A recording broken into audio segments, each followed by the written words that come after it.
Abandon all hope, ye who enter here.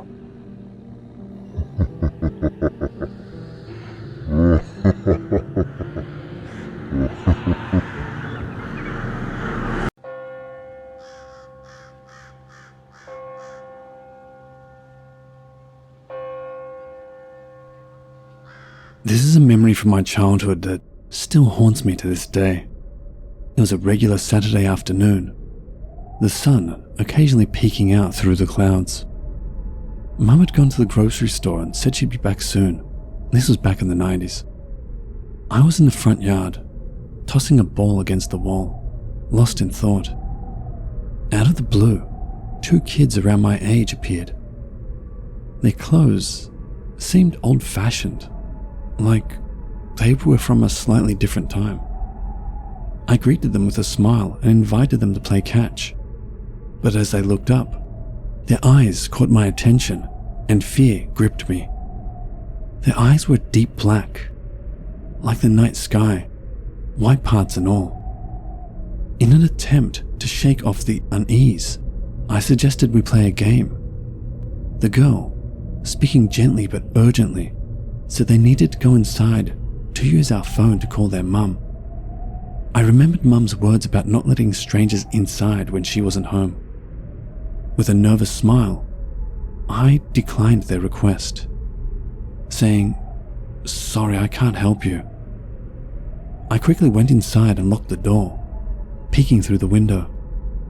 I couldn't see them out the window, but was so freaked out that I didn't dare go outside to find out.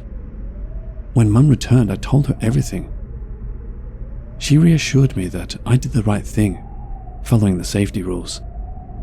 As I grew older, my curiosity led me to the internet, where I started reading about strange encounters just like the one I had.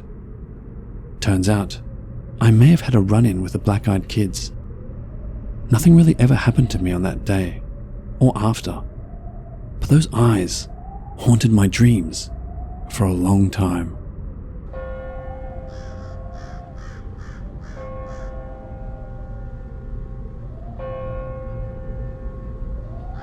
After finishing up a late shift delivering pizzas, all I wanted was to hit the sack. It was one of those nights where exhaustion felt like it could consume me whole. The familiar route home seemed to stretch on forever, each stoplight prolonging the journey. As I waited at a red light, I noticed 2 small figures on the sidewalk. It was late, and seeing anyone out at this hour in this part of town was unusual, let alone what appeared to be children. They strolled over to my car. They looked young, but something felt off. They seemed out of place, like they didn't belong here. The girl approached my car and asked for a ride home. Simple enough, but as they got closer, I noticed their eyes. Those eyes were pitch black, like there was no end to them. It sent a shiver down my spine, a chill that I couldn't shake off. I hesitated but managed to decline. "Sorry, I can't help you," just as the light turned green. I hit the gas, driving away, but I couldn't help glancing back in the rearview mirror. They were standing there, their eyes fixed on my car. The unease grew with each passing moment. When I reached home, I quickly recounted the bizarre encounter to my roommate. He listened carefully, then calmly mentioned that he'd heard about these kids before. The black-eyed children, that's what they called them. It was unsettling to think that what I had experienced was part of a bigger, eerie story. I looked them up online and did some searching on Reddit, and from what I read, they seemed very similar to what I experienced. That night left a mark on me, is an experience that has stayed with me, and has made me more apprehensive during those late night drives home after work.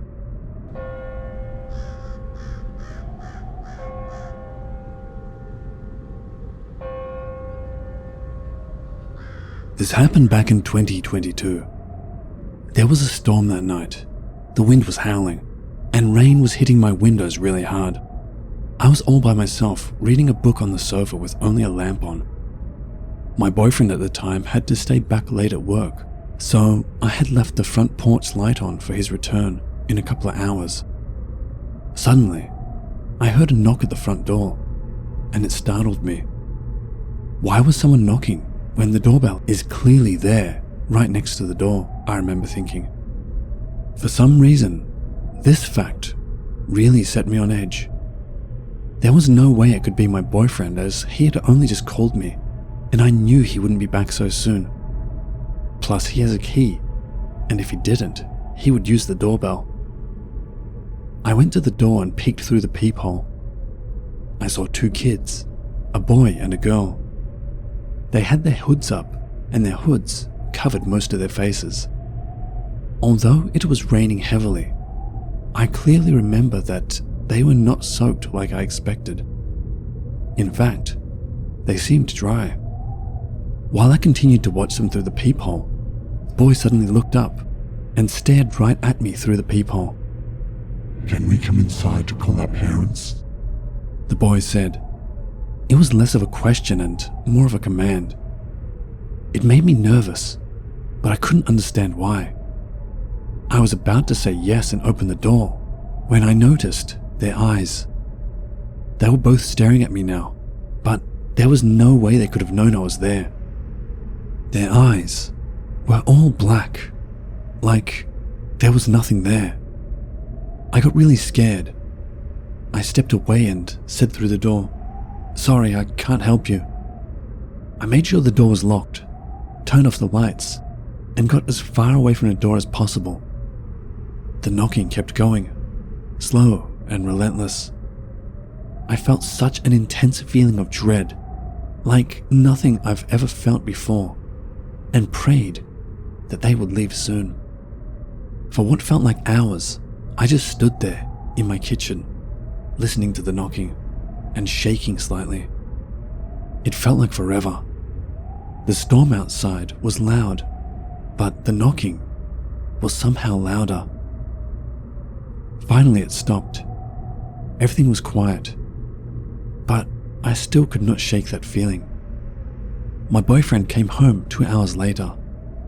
I told him everything that had happened, and he was super apologetic that he had to come home so late.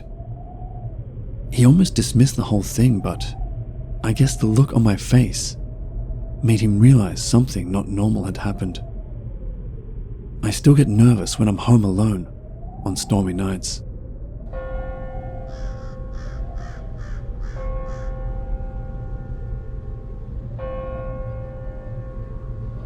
This is an encounter I experienced in the summer of 2009. I was born and raised in the plains of Texas, specifically in an area where black-eyed kid sightings are prevalent. I'd heard the stories, tales, legend, whatever you want to call them, since I was a young man, but never truly believed them. The black-eyed kids was mainly something I entertained as a joke or something to get a rise out of people. This changed in the summer of 2009. It was a warm night in June. I was up late around 2 a.m. as I typically like to stay up late, especially in the summer since it would stay fairly warm even after the sun went down. I had just run up to the store to grab a big fountain drink and was returning into my house through the back door when I was approached by two children, a boy and a girl. I was very startled once I realized that they were there, since I wasn't expecting to encounter anyone in my backyard so late at night. The little boy asked, "Could we come in? We need to use the phone. We are lost." This is when I noticed the blackness of their eyes.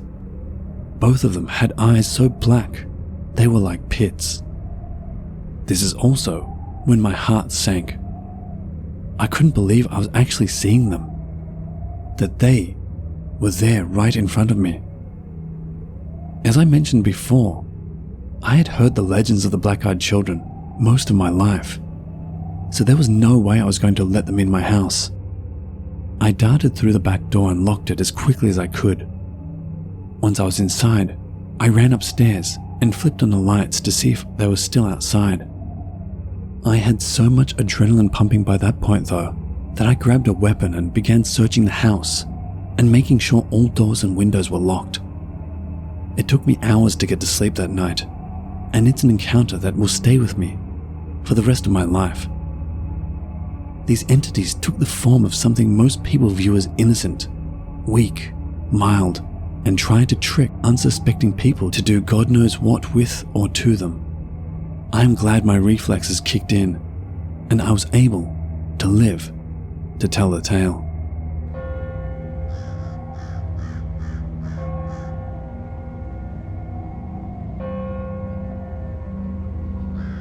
I read a similar encounter online recently, and it jogged my memory of an encounter that I hadn't thought about in a long time.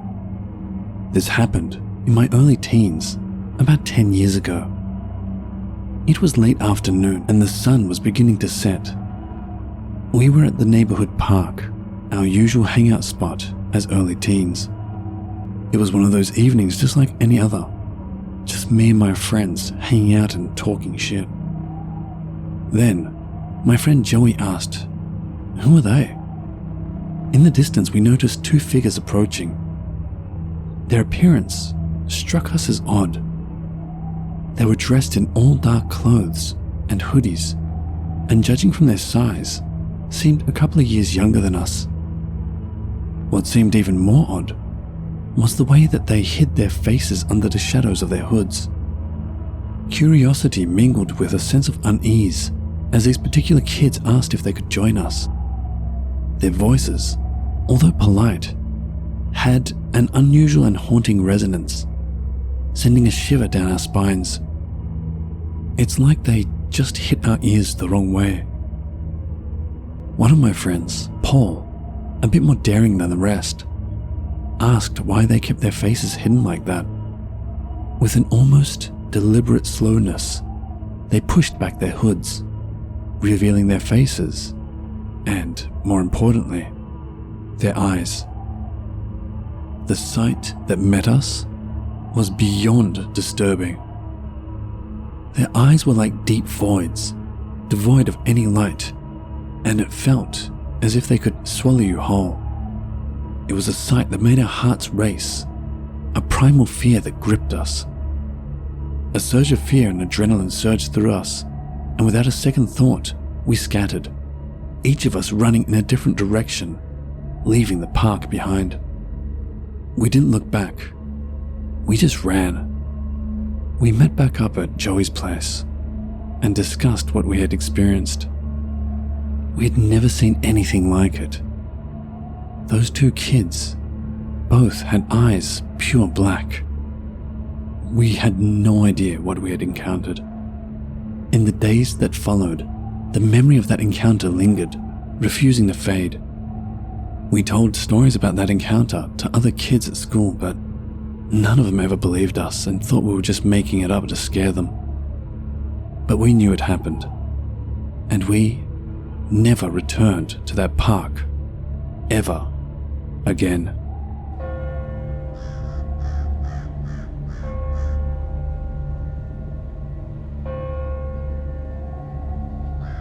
This happened last winter on a cold night, the kind that makes you just want to cozy up at home with a warm blanket and a heater.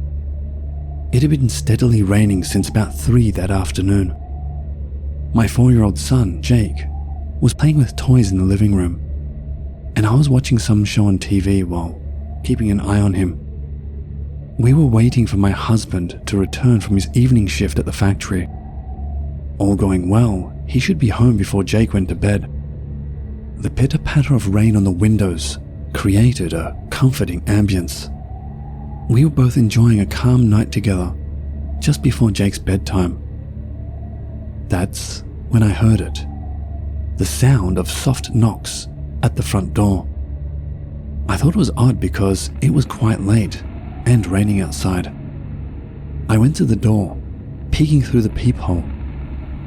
2 kids stood there. 2 boys, a bigger one and a smaller one. The smaller looked perhaps a little older than Jake, whilst the bigger looked around 9 to 10 years old. They both had their faces turned down to the floor and didn't seem to even acknowledge each other's presence, if that makes sense. Like, usually two kids waiting together would talk to one another, glance at each other, or at least stand a little closer together. I opened the door, but kept the screen door closed. Something was odd about this situation. "Can I help you?" I asked, starting to feel something was a little off about the two. The older boy spoke, his voice polite but somehow seemed rehearsed. "Can we come in? We need to use your telephone." I felt a tinge of worry and apprehension. I told them I couldn't let them in, but they could use my cordless phone at the front door, or I could call the number for them. This barely got any reaction from them. They continued staring down. Then the older boy repeated his earlier statement, but put a little more emphasis on the word need, and his tone seemed to have a hint of malice in it. "Can we come in? We need to use your telephone." When he said it, he looked at me, and I could get a clear look at his face. I barely suppressed a gasp. His eyes were completely black, even the white parts. The fear I felt was almost primal, like it was some kind of instinct. All I could mumble out was, "I'm sorry, I can't help you," and close the door. I know I should try and help a pair of children like this at night, but the fear I felt upon seeing his eyes made me so scared I couldn't think rationally. I locked the door and returned to the living room. The knocks continued for a bit, slow but persistent, but I tried to shrug it off, turning up the TV volume and chatting with Jake to take my mind off it. Later, when my husband came home, I recounted the strange encounter. He said I did the right thing, especially with our child in the house.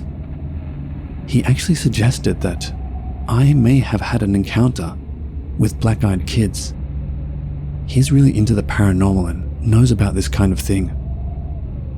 I had never heard of them, so I did a quick Google search, and sure enough, there were plenty of stories, just like mine.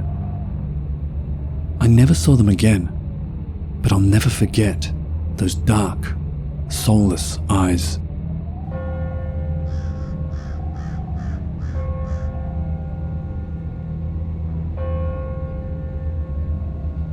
Last night, I got a call from a military buddy that he was looking for a ride home from the bar and didn't want to spend $30 on an Uber ride. I said sure. I was hungover myself and figured it would help to drive with the windows down and get some fresh air. It was probably 12:30 a.m. and I was driving around my neighborhood trying to take an alternate route that I hadn't taken before but knew about. Basically, one that went through residential areas and stayed off of the bigger, more populated routes. I didn't really want to fight traffic the entire way getting downtown. So, as I'm driving, everything was normal. I was listening to some random podcast about World War II. But then, as I'm passing down this one random house a couple of streets down from mine, there's a kid standing in the front yard right on the edge of the road. To be honest, this doesn't really sound that weird. But looking back, it was past midnight and this kid was maybe 10 to 11 years old. He had on a red shirt, tan shorts and sneakers, with a blonde bowl cut. Totally normal looking kid. So, as I'm coming up to this kid, I get to a speed bump and had to slow down, so I was able to get a better look at him. He wasn't playing. He wasn't running around. No other kids were with him. He was just standing completely still and meeting my gaze as I'm going past. Like, the entire way down the street, he doesn't stop staring. And after I had passed him, I kept looking at my rearview mirror, and he still doesn't stop looking. He doesn't cross the street or go back to playing around. He just keeps standing there, staring at my truck. On the drive back, I told my friend after picking him up about the kid, and he was interested, so I took him back through the same way. The same way where I saw the kid. This time, he wasn't there. Fast forward to when me and my friend get back to my place. Sitting in my living room shooting the shit, watching YouTube, and we hear this super fast, quiet knocking at the door. Like, so quiet my AC almost completely smothered the sound. It's about 1:30 a.m. at this point, and both my roommates are out of town for the long weekend, so I was kind of wary of answering the door. I peek out the window next to the front door and see no one there. Honestly, this could have just been a tree limb hitting the roof near the front door, but in that moment, it was like I was having a heart attack thinking that I'd see the kid there. Later, when I was in bed, laying there, I heard a few more random knocks in different places. My bedroom is right next to the front door and goes out onto the patio that the front door connects to. These knocks could have been at the front door or just in some random spots in the house. At this point, I was so tired I really didn't care to worry about it and passed out. Waking up this morning and thinking about those knocks creeped me out a bit more, but just doing a walkthrough of my front patio, nothing was out of the regular, so there's not much else to go on. I know this really isn't the most bone-chilling story, but kinda goes to show how kids can be so creepy with zero effort.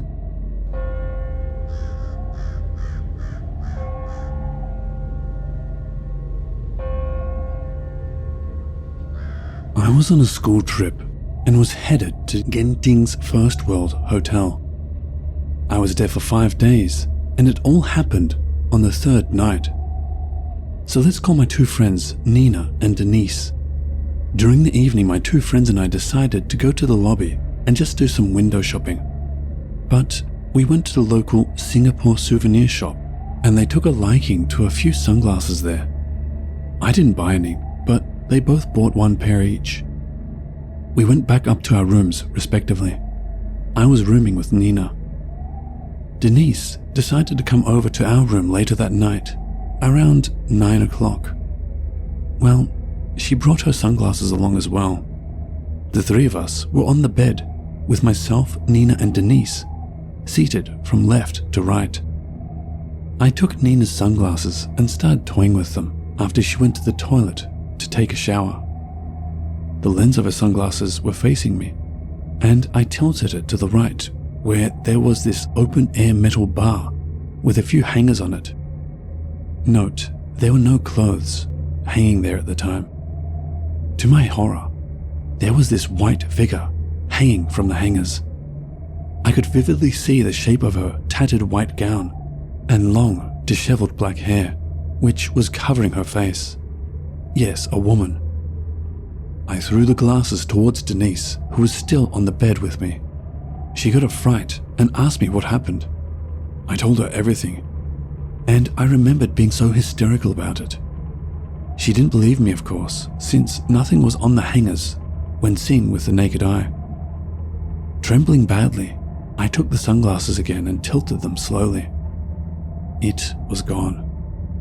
She laughed and told me to stop scaring her, but I was so badly shaken that I didn't dare to even get out of bed. Minutes later, Nina got out of the shower, and I told her what happened. She too laughed about it and told me it was probably the reflection. Note, the second time I tilted it, the ghost was gone. I felt so wronged. While Nina was blow-drying her hair, I turned to Denise and she looked really pale. She looked at me and told me I saw her too. I also noticed that her sunglasses were on the floor. I saw her against the curtains, Denise said. The curtains were brown and they were drawn. She started describing to me her features, and they matched with mine. We were both so badly shaken. Nina, however, still didn't believe us. That night, Denise went back to her room, leaving Nina and I alone. She was fast asleep by 10:30, but I was still wide awake, beside her, trembling. Despite being someone who loves anything horror, this was the first time I was actually trembling. The whole room felt really creepy and eerie.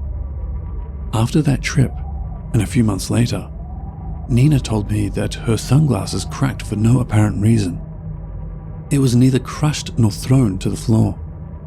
I'm not sure if it was the room or the sunglasses, but this is one ghostly experience I'll never forget.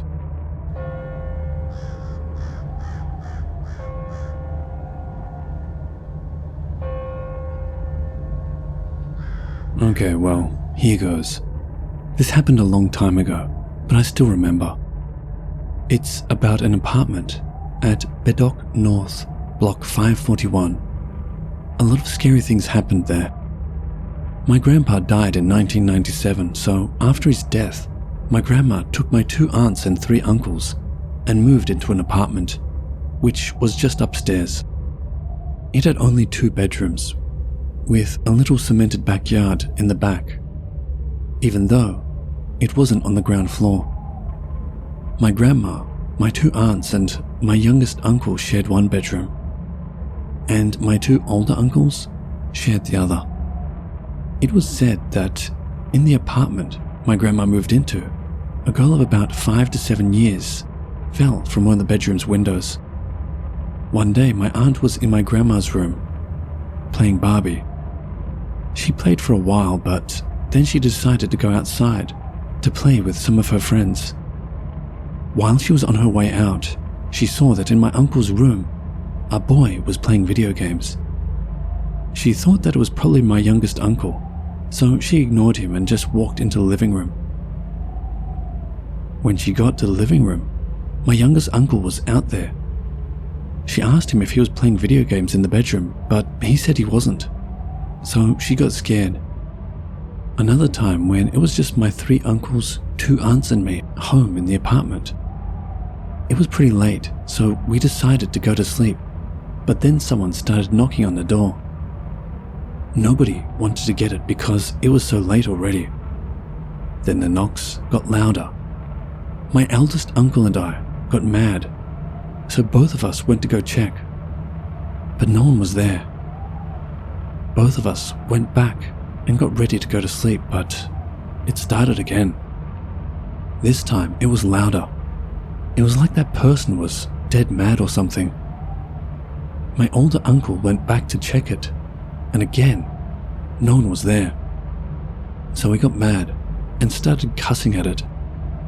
After that, everyone tried to go to sleep, but this time the knock was at the back door, which was all glass. My 2 older uncles went to go check, but still, nothing, nor was anyone there. So everyone decided to go to sleep in my grandma's room, and my oldest uncle put a knife under his pillow. In my culture, to scare a ghost away, put a knife under your pillow, or hang a purple corn next to you. Another time, one of my grandma's aunts, around her age, came to visit her. It was pretty late and everyone was sleeping except her, because she came from such a long way. She wanted to watch some movies that my grandma had, so it was only her awake. She decided to sleep outside in the cemented backyard. She told us that while she was watching a movie, she heard someone say, "Sister-in-law, come on, let's go." The voice kept on telling her to go. So she got mad. She knew that at the time no kids would still be playing around, so she yelled back in anger, "Go find your sister-in-law somewhere else. I am not your sister-in-law." Then she looked, and it was a cat. The next few days, the old man next door to my grandma died. Yeah, all of these are true. I'm still freaking out while I'm typing all of this. Even though this was a long time ago, I'm still scared.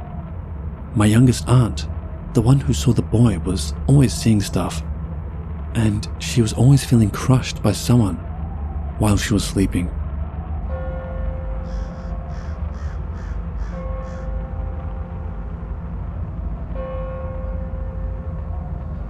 It all started whilst my hubby and his business partner were scouting for a cafe unit because the previous unit in Temasek Tower had been torn down.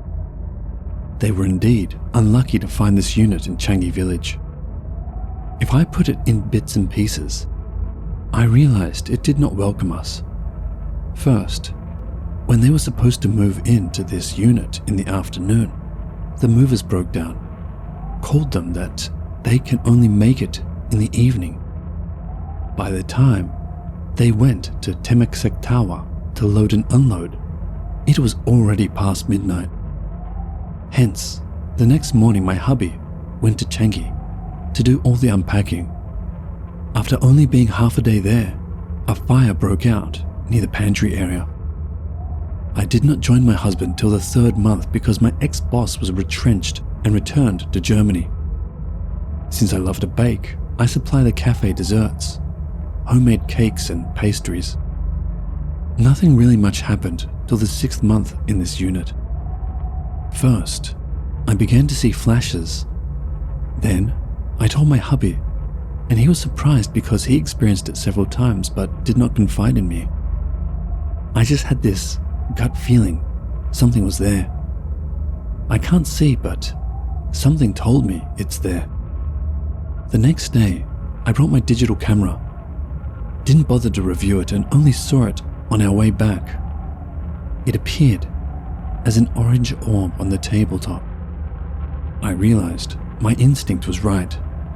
As days passed, I think it realized I spotted it. Here are some of the things that happened. Stray cats started to flock into our cafe entrances, looking as if something was jumping from one end to another. The mustard that my husband frequently used went missing. The service staff saw flashes like we do.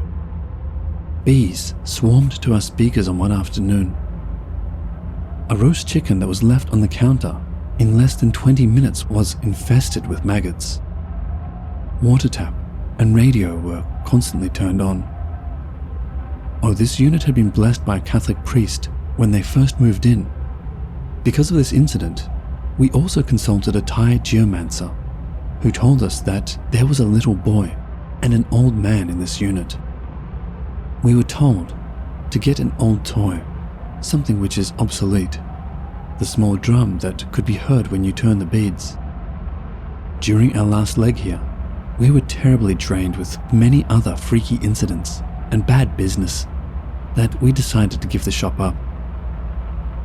Although 2.5 years had passed, I had not given up my research. Recently, believe it or not, this psychic from Canada contacted me after looking at my photos. She told me, through the pictures, this unit was cursed. Something happened in the 60s. A massive fire started and killed many lives there. She seemed to be able to connect to some souls. It seemed they were trapped, unable to pass on. There was also this eerie photo which I took for my hubby as a memento, in which a blade-like object appeared.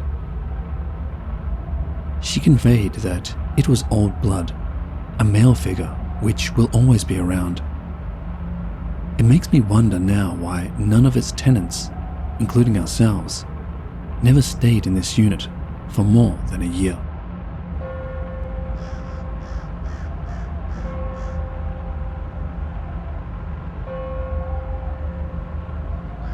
Many would have heard of Sunway College and Monash University's Malaysian campus. They are situated on a joint campus in Bandar Sunway, a suburb of Kuala Lumpur. The campus area consists of 2 blocks of main buildings, one each for Monash University and Sunway College. Also, in the campus is a 4-block apartment-style hostel complex.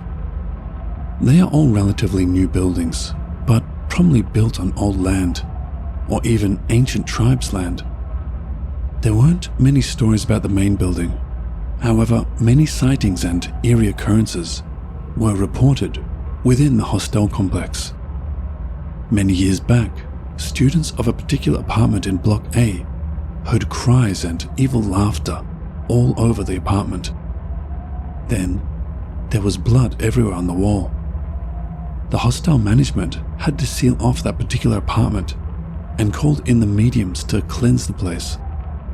Over in Block C, students staying there often heard sounds of crying. At times, it was worse than just normal cries. The cries can be so high-pitched It drives everyone crazy, not to mention petrified. Also, many reported to have heard babies' cries as well. Many students reckoned there was a mother crying for her lost baby. Almost every other apartment in the hostel is haunted. When I stayed there some years back, my hostel apartment mate, Luke, had a personal experience once. Luke stayed in the extension room, partitioned with sandboards. One night, Luke was half asleep when he felt someone pull his blanket away. At the same time, he heard a scratching sound on the sandboard wall beside him. He stayed still for a while, trying to figure out what it was. He called out to see if there was someone on the other side of the wall, but no one answered. Instead, the scratching stopped. He told us the story, but we all dismissed it by saying it was probably some insect or rats. On another occasion, he was sleeping soundly one night until he felt someone shaking his bed. He opened his eyes, looked around, and found nobody in his room. Nevertheless, his bed was still shaking, and soon there was the same scratching sound on the other side of the wall. He shouted at whatever it was to go away, and it disappeared after a while. These are common stories that are often told throughout the hostel. Nevertheless, there's one particular story that had everyone troubled. In a room on the 5th floor, facing the Monash University building, one girl, let's call her Yen, was looking out of her window one night. In the dark, she saw a figure standing on the rooftop of the building, which is right opposite of her. Yen took a careful look, and even though she couldn't make out how the person looked, she was certain there was someone standing up there. Yen was wondering what that person was up to. That person certainly didn't look like a construction worker or repairman. Yen stared at the figure for a few moments. Then, the figure jumped off the building. Yen got a great shock, and she gave out a soft scream. She looked around, but she couldn't be sure if that person had landed on the ground. She thought she just witnessed a suicide attempt, but she couldn't be sure. After all, it was a dark night. Yen looked up again and saw the figure still up there. She thought she might have been imagining things, but how could that be? She was confused, but she continued looking at the figure. Then, the figure jumped off the roof again. This time, Yen was certain that person did jump, and she was watching the figure falling from the roof until about halfway down when the figure just disappeared. Yen started feeling goosebumps. She looked around the ground area, but she couldn't find any sign of anything. Yen looked up again, and there it was, up on the rooftop again. After a short moment, the figure jumped off again and disappeared in mid-air. Yen turned away and ran out of her room into the next room. She was so scared, she just sat on her friend's bed without a word. Her friend was shocked to see her all pale and in a state of shock. Yen told her what happened after she calmed down. There was no report of any suicide or anyone falling off of the building that night or the next day. Some ex-students claimed there was a construction worker who fell to his death while the Monash University building was still under construction.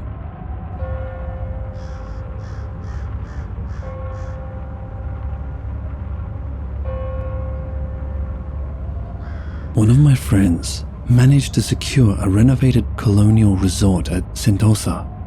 It was one of those sort of corporate-owned mansions, actually. Humongous. Looks damn old on the outside, but the interior was top-notch. It had a very, very nice view. Out of the balcony, you could see Siloso Beach. But other than that, the surrounding was very, very dark and deserted. It's near to the Sentosa holiday resorts, those with air shelters built in front of them. In fact, they were in the same area. I guess some of you guys who visited there should know what I mean by dark and spooky. So we few guys decided to stay for a full week ourselves. The adults left after the 4th day because they grew bored of mahjong and TV, and being the adventurous preteens we were, we decided to explore the surrounding area. There was this much larger and dilapidated mansion on top of a hill beside our place. I think back now and still whack myself for being so daring to enter that place. So we climbed the worn-out tarmac driveway that led to the house.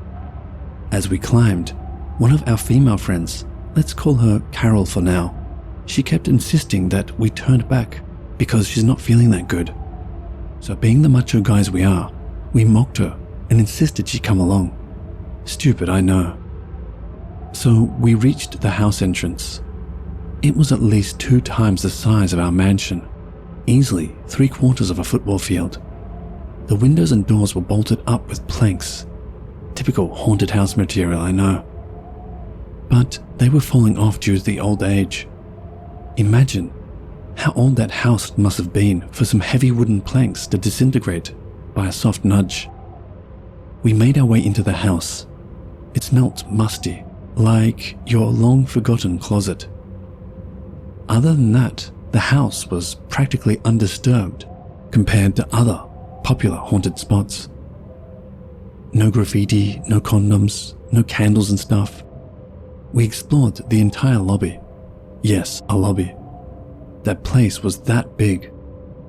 We dared to climb the grand staircase in the middle. It looked like it was falling apart. Then I found this table with some objects lying on top right underneath the stairs. Some form of altar, except I didn't recognize any of the figurines on the altar. So I asked my friend to shine his torch in my direction. What I saw made me almost scream. Those figurines were porcelain toys, like those cutesy little girls. Then we started thinking, what the hell? This is getting wrong. What are those toys doing in a place like this? Then suddenly, Carol screamed. I'm still surprised that I didn't run once I heard that. Bewildered, we asked her what was wrong. She just closed her eyes and kept saying, I want to get out of here, I want to get out of here. Then this macho guy in my group asked her sternly what was wrong. She just shook her head frantically and just told us to get out. And so we did, no doubt puzzled more than scared. Then, back at the resort, we asked her what she saw. She said that when I asked my friend to shine the torch at the altar, she saw some pale, shadowy figure standing right behind the altar, looking at me and the other guy in front of the altar. And that figure was only a bit taller than the altar, so technically a kid ghost, I presume. Then she tried to look elsewhere because she was too scared. She looked up on the second floor staircase. She then saw a few of those white figures, some big, some small, all looking down at us. That was when she screamed. Still manages to make me shiver after all those years. Anyways, that place we lived in is no longer there. But that mansion on the hill still is.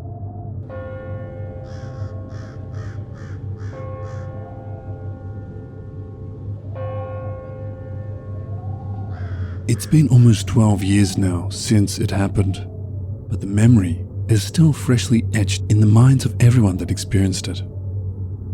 There were 7 of us, fresh from the battle wounds of the 0 levels, so camping out at East Coast was part of our recuperating treatment. And soon, it became a regular outing, almost every weekend in December 1996. But one of those weekends changed our lives and perceptions of the paranormal forever.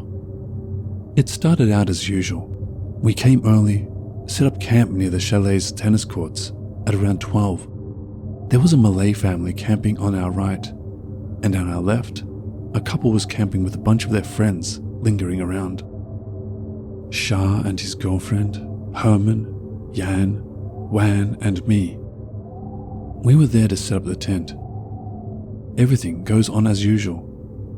We played soccer in the nearby field, and even had fun in the water swimming and thrashing around beside the water breaker, which is located, coincidentally, beside the campsite. Time always goes by fast when we are having a good time.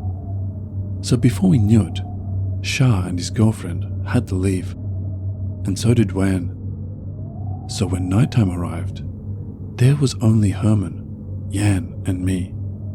But we were more than happy when Mali and Alham came to join us for the night later in the evening. As I remembered, Mali had just knocked off from his part-time job at Metro and joined us immediately after work. By then Shah and Wan had already left. It was a hot evening, so the last place we wanted to be was in the tent. We were practically doing nothing except lazing around the premises of our campsite, and then the couple on our left was having a drinking session with their friends while their radio was blasting inconsiderately. We were just talking and joking among ourselves, reminiscing on the rapidly vanishing memories of our secondary school life, thinking about the teachers and the pranks we pulled. It was past midnight. The mini party on our left had died. The couple had retired to their tent, drunk, and zipped the door all the way up despite the atrociously hot night. The Malay family on our right was trying hard to make their little baby stop crying. The little kid had been crying for quite some time despite attempts to pacify him. We thought it could have been due to the heat. Yan and me just sitting on the mat that we placed outside the entrance of the tent while looking towards the sea with our feet stretched out. Herman, Mali, and Alham were playing Uno. As we were looking out to the sea, we saw a black cat walking along the shore. The baby from the camp on our right is still crying, even louder than before, as if he was really trying to tell us something. Then, Jan laid back on the mat. Our tent was set up beside a tree, such that as we were lazing around on the mat, we are also sheltered under the branches of this huge tree. By then, everyone was lying on the mat, facing the sky, which is partially covered by the branches and leaves of the tree. Suddenly, for no reason, a young leaf fell and dropped on Jan's face. There was no breeze, no gust of wind or anything. The green leaf just dropped graciously on his face. From what I remembered, all of a sudden, Mali instructed us to go into the tent immediately. I still remember how stubborn Alham was being when we told him to go into the tent. He kept asking questions, and it's frustrating to have questions asked when you just can't find a way to explain. By then, everyone was in the tent, except Mali. Mali is special. He has this unique ability to see and communicate with things. And probably the reason why he told us to go into the tent was because of the reasons which are unexplainable by logic. By then, the situation in the tent was eerily unpleasant. Alham was asking these irritating questions. Herman was quiet and pale. Jan and me were praying hard in silence. We were just looking at Mali from inside the tent. By then, Mali had positioned himself right in front of the tent's door with his back facing us, as if he was guarding the door from something. He was sitting like a typical bomo, a lighted cigarette in his right hand. He seemed to be in a trance as he bowed his head in silence. A low murmur emanated. Just then, Jan broke his silence. He said he saw something on the tree when the leaf fell on him. That statement kinda shut Alham up, as if he got the answer to everything. And then another awkward silence surfaced, coupled with the eerie murmur from Mali. By then, everyone was in fear. Suddenly, Mali got up.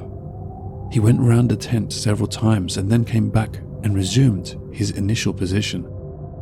And he hadn't yet spoke another word to us ever since he told us to get into the tent. After a few minutes, which seemed like eternity, he finally returned and faced us. He said, "The spirits residing in the vicinity of the campsite are angry because it seems some of us have offended them in some way or another." He said he could see a head in the sea looking at us, and another white flying figure sitting on top of the tree beside our tent. The white figure wanted to enter our tent, but he sealed it off with some prayers around the four corners of the campsite, which kind of deter its intentions.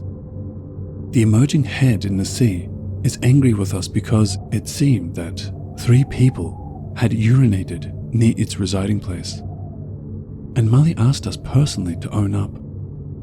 He wants to know who among us is guilty of doing that.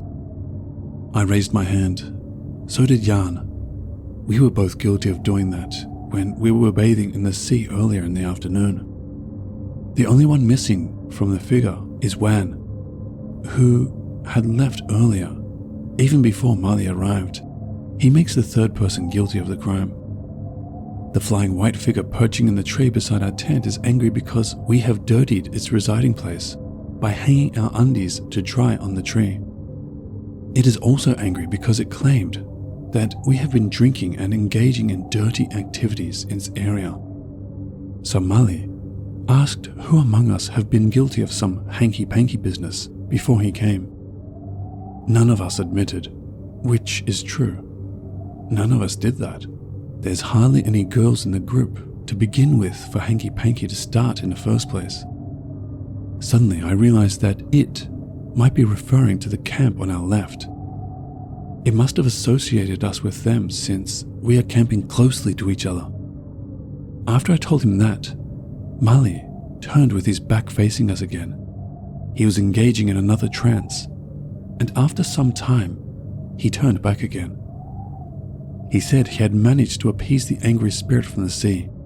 He said the emerging head from the sea had disappeared.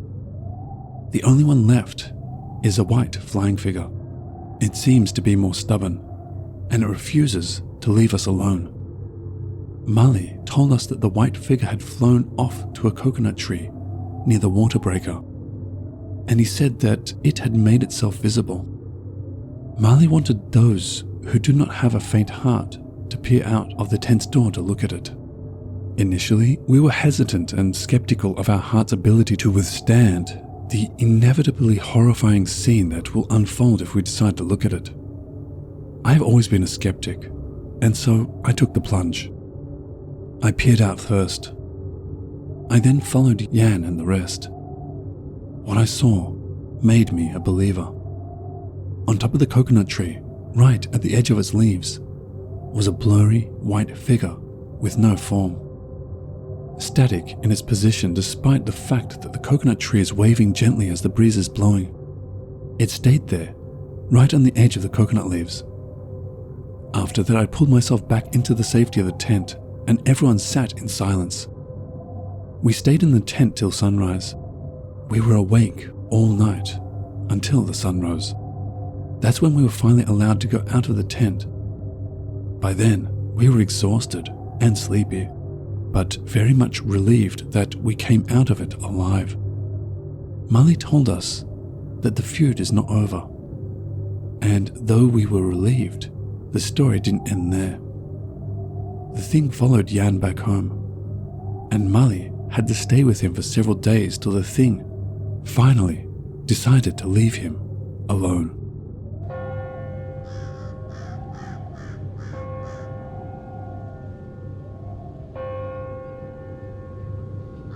This happened last week, and it still creeps me out. I was walking home from work around 5 p.m. It was early fall, so the sun was beginning to set. The fading light of dusk revealed an unusual occurrence that immediately captured my attention. I thought I was imagining it at first, or there was something I didn't understand. The shadows were behaving oddly, totally against their normal behavior. Usually as the sun sets, shadows lengthen and deepen. You know, they get longer and darker. But on this day, something was strange.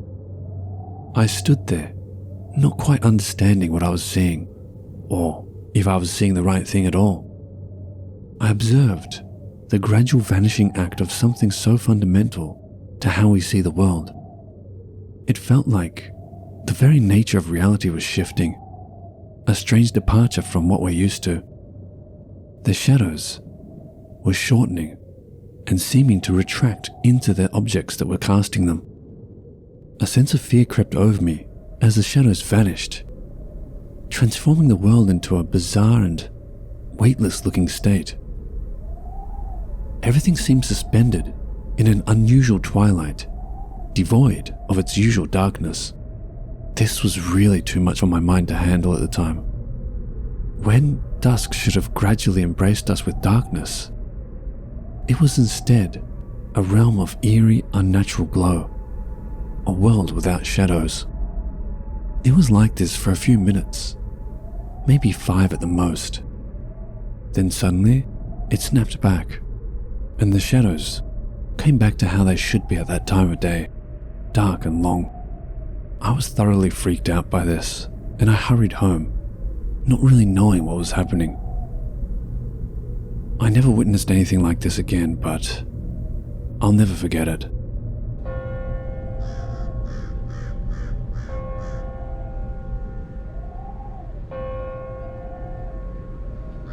I never really believed in the supernatural or uncanny. The world was concrete, rational and understandable. That was until I started having what I believed to be glitches of my own. It began subtly, imperceptible blips in reality. Shadows danced out of sync, colors melded in impossible ways. It was as if the very fabric of my perception was warping. It all started one evening, walking down a familiar street. The buildings seemed to ripple, momentarily melting into a surreal montage of distorted geometry. This may seem a bit fanciful, but there's really no better way to explain it. My breath caught in my throat as I struggled to grasp what I was seeing. What the hell was this? Was it a trick of my mind? Had I eaten something that had given me a weird effect? Hours turned into days, and similar things kept happening. I'd hear echoes of conversations that never happened, see faces in crowds that shouldn't exist. It seemed as though reality was morphing, leaving me stranded in a strange world. It was both terrifying and mesmerizing in its own way, as what I call glitches started to intensify. I began questioning my own sanity. Was this the onset of mental illness? Was I starting to lose my mind? Doubt gnawed at me. One night, in the midst of a particularly severe glitch, I gathered the courage to reach out and touch the distortion. My fingers met an electric, vibrating sensation. It sent shivers down my spine, confirming the reality of the glitch. I was no longer a passive observer. I was an unwitting participant in this reality-altering spectacle. I woke up the next morning, and the glitches had stopped. Everything had shifted back into reality. This took me by surprise as my perception had grown accustomed to the distortions in reality. I really have no idea what I experienced for that week. I've considered asking a doctor, but I'm a little afraid of what I might hear. It all seems to have passed now. So what happened in that 1 week? My mind felt lucid throughout the whole time, so I don't think I was losing my mind or anything like that. I also don't feel it was the onset of mental illness, as I seem totally fine now. But does anyone have any idea what this could have been? It makes me question what I perceive every day.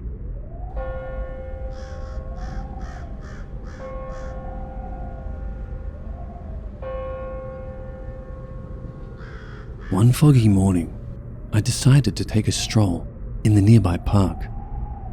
The air was thick with mist, lending an eerie quality to the surroundings. It was almost surreal. As I walked along the familiar path, I noticed something peculiar. The park was devoid of sound. The chirping birds, rustling leaves, and distant traffic, everything had fallen silent. I paused, expecting the sounds to return, but the silence persisted. It was an unsettling stillness, like a vacuum that seemed to engulf the world. I could hear my own breath, my own footsteps, but the park felt like a desolate, forgotten realm. I quickened my pace, desperate to escape the unnerving silence. I tried to call out, but my voice seemed to vanish into the void. I started to panic as I reached the park's entrance. Once I got past the gate, the sounds of the world returned. It was like I had just stepped out of a bubble. I haven't been back to that park since. I don't know what that was, but I don't want to experience it again.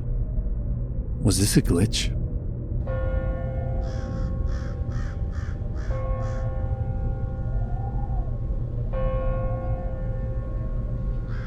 This happened back when I was in high school, but still bothers me to this day.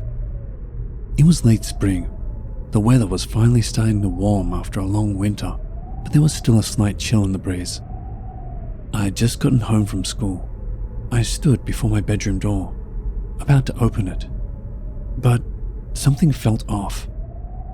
The doorknob felt cold, unusually cold. I turned it and pushed the door open slowly, only to be met with a room that was not my bedroom. It was a bedroom, but totally not mine. There were bunk beds and posters of bands I didn't like. It was tidy, but had a totally unfamiliar smell to it. I stumbled back in disbelief, heart pounding. My bedroom had vanished.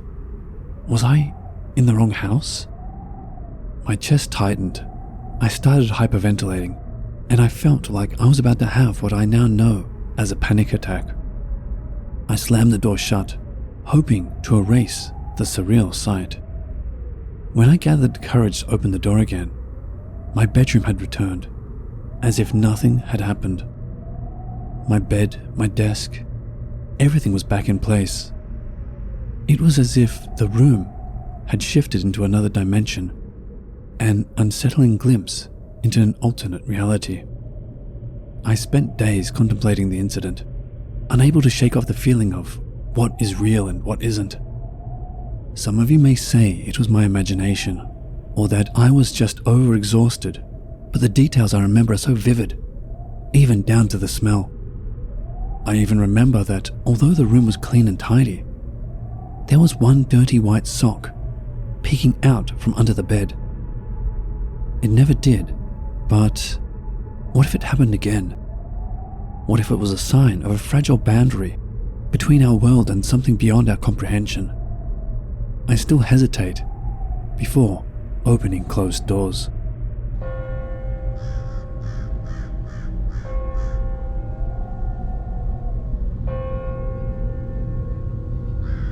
This happened a couple of weeks ago. It was a rainy day. I was off from work and just sitting at home, looking out the window. I noticed a raindrop on my window pane that refused to move, while all the other drops slid down the glass. This particular droplet remained fixed, defying gravity. I thought it was odd, or that maybe I was imagining things, but it persisted. Day after day, that single raindrop stayed in place, unaffected by wind or time. The longer I observed it, the more weird I felt about it. As the days turned into weeks, that raindrop remained. I checked it every day, and then one day, it was just gone. This may not be that interesting to some people, but to me, it was just a reminder that even the smallest deviation from the ordinary could change how we perceive it.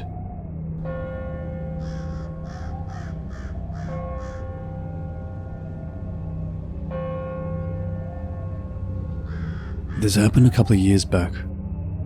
It's been rolling around in my head ever since, so I thought I'd finally write it down and see what other people think about it. It was just a normal Tuesday evening. It was still light out as it was late summer. I was walking back home after a long day at work. The city was quiet, the streets dimly lit. As I approached an intersection, I saw a figure standing under a flickering streetlight. The person seemed oddly still, almost frozen. Instinctively, I slowed my pace. As I drew closer, something felt off. The person was frozen, mid-stride, with an expression of worry etched across their face. It was as if time had paused for them, but everything around them remained in motion. Cars passed by, their headlights illuminating the person's unmoving form. Yet, they remained still, caught in time. I shook my head, attributing it to exhaustion or a trick of the dim lighting. Maybe stress was playing tricks on my mind. I decided to quicken my pace, eager to get home and shake off this feeling of unease. A few blocks away, I noticed another peculiarity. A group of pigeons was suspended in the air. Feathers ruffled mid-flight, but motionless. Even the leaves on the trees nearby were suspended, defying gravity in an eerie stillness. Panic began to creep in as I realized this was no ordinary occurrence. I approached a nearby cafe, hoping to find some semblance of normalcy inside. The moment I pushed the door, it creaked open, but something seemed amiss.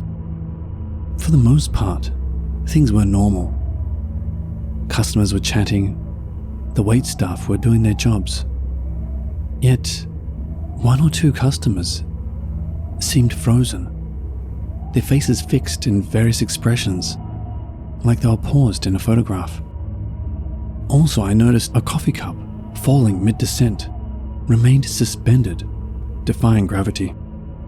A sense of dread washed over me. Was this a dream? A hallucination? A psychotic break? I stumbled back into the deserted street, desperate for answers. The city had turned into something unrecognizable. Half of the living beings and moving objects were frozen, trapped in a silent limbo, whilst the other half kept moving as if nothing had happened. I felt like an intruder in a world that was not mine. In an attempt to find some answers, I reached a nearby park. There, under a solitary streetlight, I saw a cat mid-leap, its eyes wide in surprise. Parts of the world had frozen the moment before, yet I remained uninfected. I felt a chilling isolation, the solitude of being one of the few entities awake in a world on pause. As I walked down the eerily still park, I noticed a man sitting on a bench, unmoving. His face was etched with sadness, as if the world had ceased just when his tears were about to fall. I wanted to reach out, to understand, but I couldn't. It was as if invisible walls kept me from touching or interacting with the frozen reality. The evening seemed endless, the minutes crawling by in agonizing silence. What if I remained in this reality forever? What if I was stuck in this half-frozen world, an eternal spectator in a half-halted universe? In a desperate attempt to escape this nightmare, I retraced my steps back to the intersection where it all began. The person under the flickering streetlight remained unchanged. The seconds ticked by, but they were oblivious to the passage of time. I stood there, contemplating my fate, when suddenly, with a faint crackling sound, reality shivered. Time unfroze. The person at the intersection moved. The pigeons resumed their flight, and the leaves rustled in the wind. Life as I knew it returned to motion. Relief washed over me, but the memory of that half-frozen world haunted my thoughts. Was this a true glitch in the Matrix? A hiccup in the fabric of reality? I couldn't fathom the implications. As I continued my walk home, the echo of that frozen moment lingered, a lingering shiver down my spine. Have any of you ever experienced anything like this? Or did I just lose my mind for a period of time there?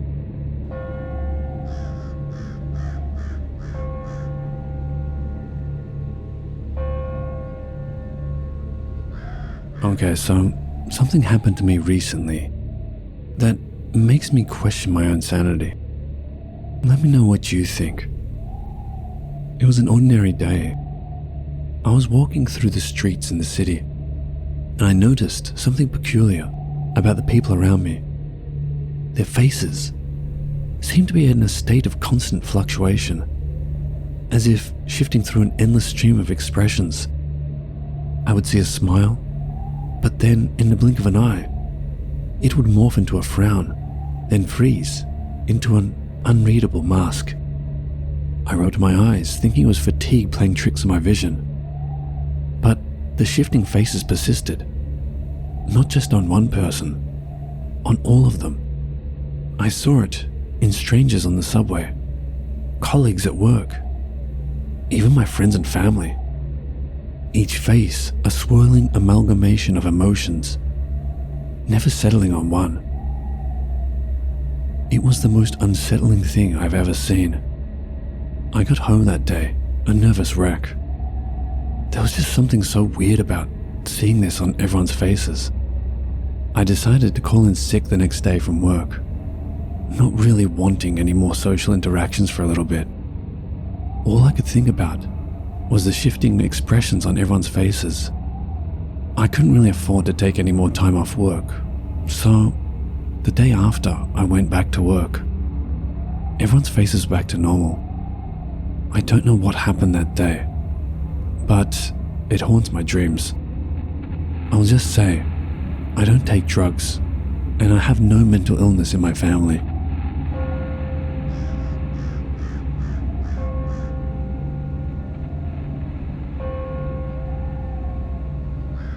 One evening, I noticed a subtle hum, a low-frequency sound that seemed to resonate throughout my apartment.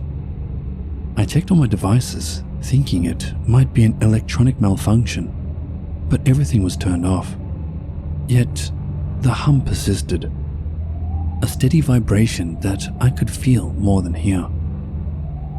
Days went by, and the hum continued, a constant presence in the background of my life.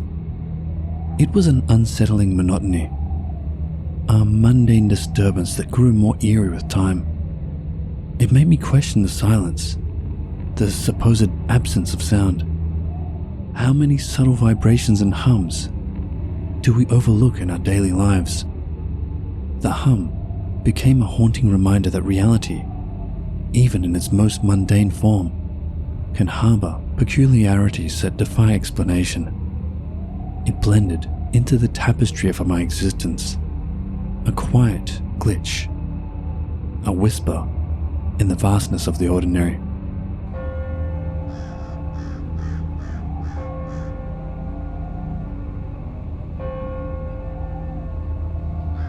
This happened a couple of years back. I don't know, maybe you'll find it interesting. It was a regular day. I was working in the office, but suddenly, my computer started acting up. The screen showed strange symbols and lines that made no sense.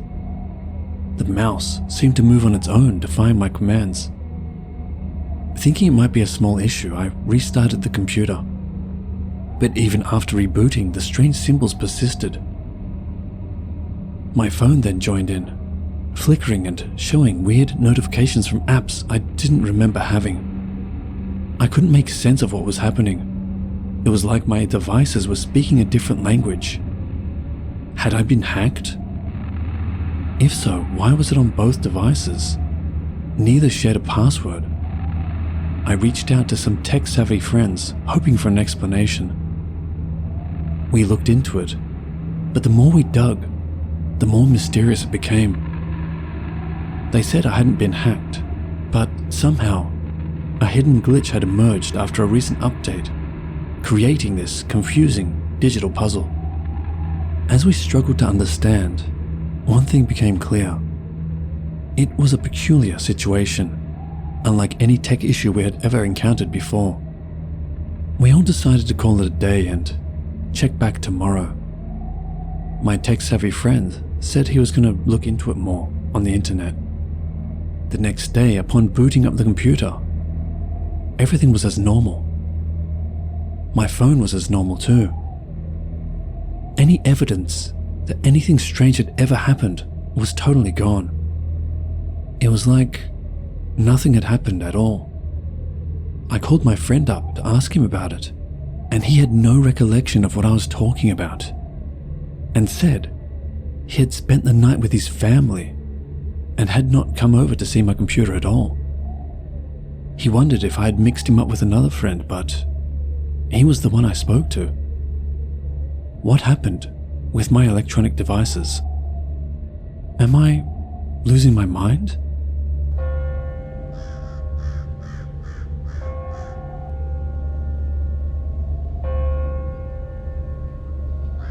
Every afternoon, I'd head to the park for some quiet time on the same bench under an old oak tree. It was my spot where I'd read and unwind after a busy day. But something strange began happening. Wherever I went, that same bench would appear. Different cities, different countries. It was always there. And before you ask, I knew it was the same bench because it had certain details, such as initials carved into the seat and paint chipping in the same manner. It puzzled me. Was it some kind of weird coincidence? Or a strange mistake in how things worked? As years passed and my work took me to various places, I'd stumble upon the bench in unexpected corners of the world. It was ordinary, but eerie. A seat that seemed to follow me around. It made me wonder about life's oddities, but mostly, it made me question my own sanity. I'll add here that I don't take recreational drugs. I rarely drink, and there is no mental illness in my family that I know of. I'd find it in Central Park, amidst New York skyscrapers. A reassuring presence in the midst of the bustling city. Then when I traveled to Paris on my honeymoon, it was there, in one of the many parks. I even found it in Japan, where I traveled with my husband. We were there visiting a friend and he took us to a local park to view the cherry blossoms, which was traditional for this time of year. It was there, in that park, the same bench. I ran to it to make sure, and sure enough, all the markings were there. Each encounter with the bench gave me a weird feeling in my stomach, like a cold kind of feeling. Why was I being followed by a bench? I never went looking for it, but the bench would be there when I woke up in a new place. It was like a silent, mysterious companion. Was it a hidden message? Eventually, I stopped seeing the bench everywhere, and I can't help but miss my benchy friend.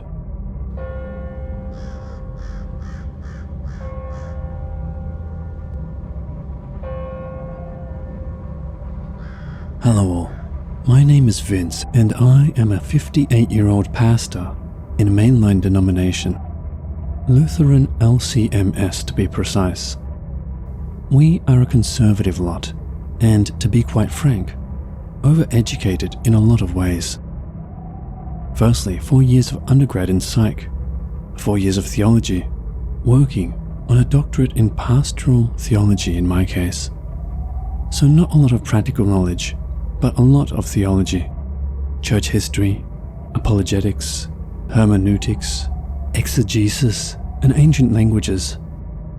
Now, my denomination, while paying lip service to demonic activity, still gives us no practical training on how to handle the demonic in their actuality, other than not give them any more attention than they deserve, because attention only fuels the demonic entity's foolish pride.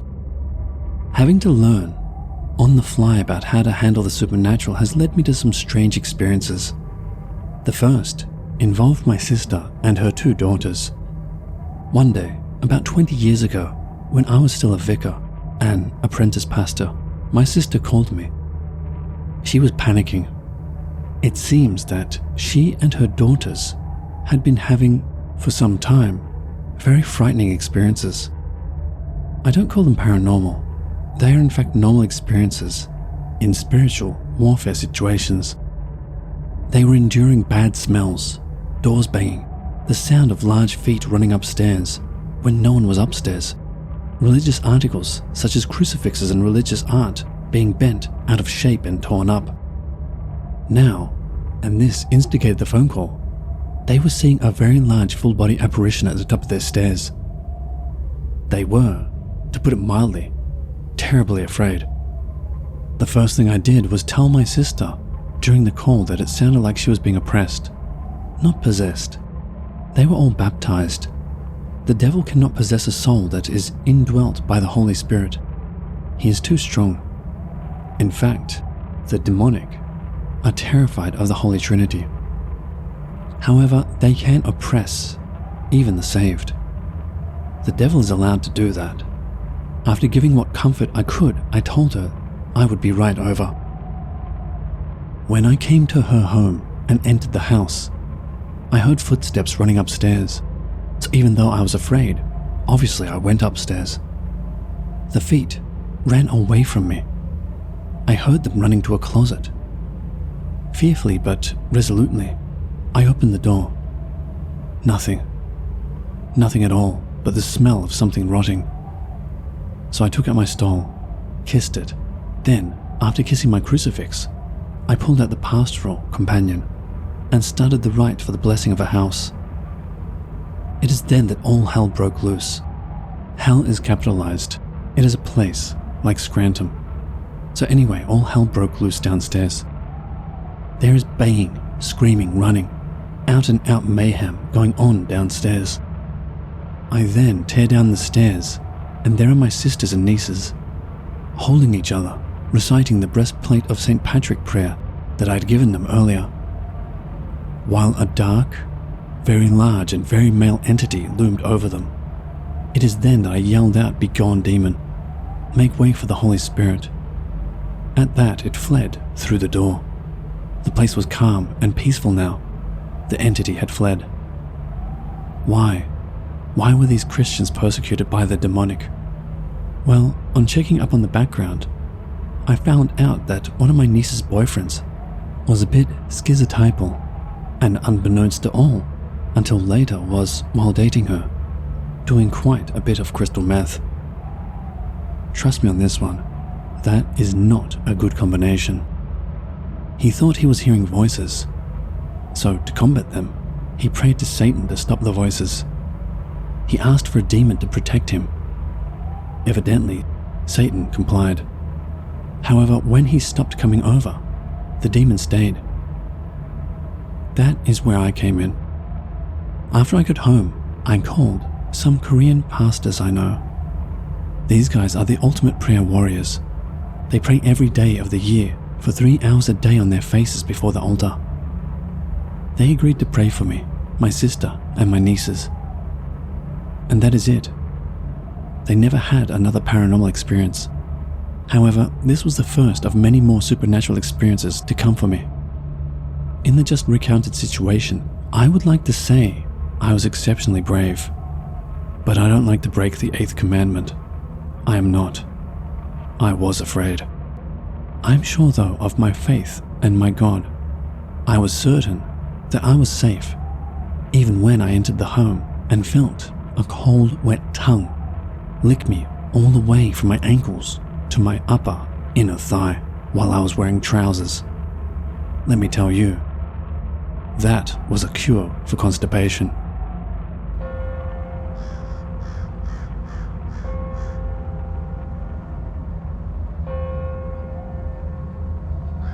Some years back, I was serving a congregation in upstate New York. Now this town was in the armpit of God's creation. No names, I don't want to hurt anyone's feelings if it happens to be anyone who hears this story's hometown. I mean, even God's armpit has good people living in it. Still, this place was a dump. A lot of crime and drug abuse. Still, there were a lot of lovely people there, especially in our church. Our congregation was made up mostly of seniors, as is usually the case. Young people today will believe in witches, wendigos, vampires, and the Fae. Anything but God, let alone Jesus. Still, among my congregants, there were some youngish people that attended. In particular, and the focus of this story, was an insurance claims adjuster named Barbara. Now, Barbara was pure Brooklyn Italian. Loud, brash, and just an all-round delightful person. She, like many from the area, was afraid of no one or no thing. At least, nothing physical. One day, Barbara called me on the phone. She said excitedly that she needed to see me as soon as possible. Hearing the panic in her voice, I said, "Sure, all right, come on over." And so she did. I was puzzled by that call, but hey, being there for people is all in a day's work for a pastor. People do not come to visit us when everything is doing great in their lives. When she showed up, I was shocked. The lady, who was always perfectly coiffed, with big puffy hair, perfect makeup and nails, was a mess. Her hair was dank and had fallen all around her face. Her eyes were red and puffy. She had dark circles under them. Frankly, it looked like she had been crying and hadn't slept for a while. I immediately thought the worst had happened to her after seeing her arrive in such a state. My first notion was that someone had assaulted her, a common occurrence in this town, or that one of her kids had been hurt or killed. It turned out I was wrong on both counts. When I got a coherent story out of her, it boiled down to this. She had been sent out by her insurance company to survey an old house.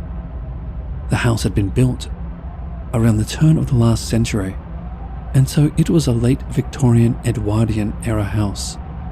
Think of the Haunted Mansion at Disneyland. Anyhow, she with her dog, a little Yorkie, was sent out to the house to do the claim. Now, you need to understand that the weather was exceptionally cold that day, and had been for a couple of weeks.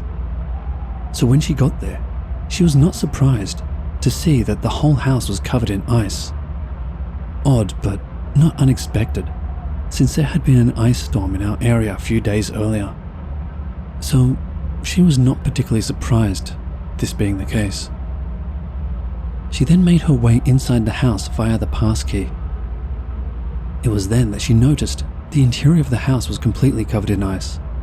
Again, not surprising.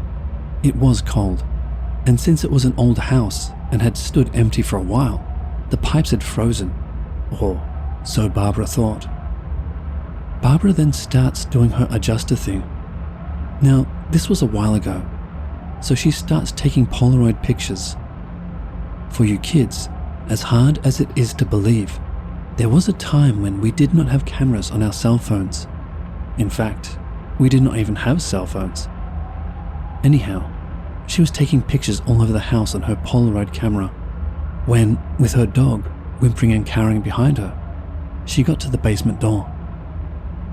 Now, while nothing untoward had happened so far, Barbara was still feeling very creeped out. She felt a strong urge to run. Unfortunately, she ignored that feeling. As an aside, never ignore your feelings. That is the Holy Spirit prompting you. Anyhow, she forced herself forward because it was her job to find all the damages to the place so that she could write up the claim, and she really needed her job. With hesitating steps, she and her dog slowly went down the stairs into the basement. As she's going down, in the dark, with only her flashlight, she saw something dart out in front of her. Then, a horrendous stench filled her nostrils.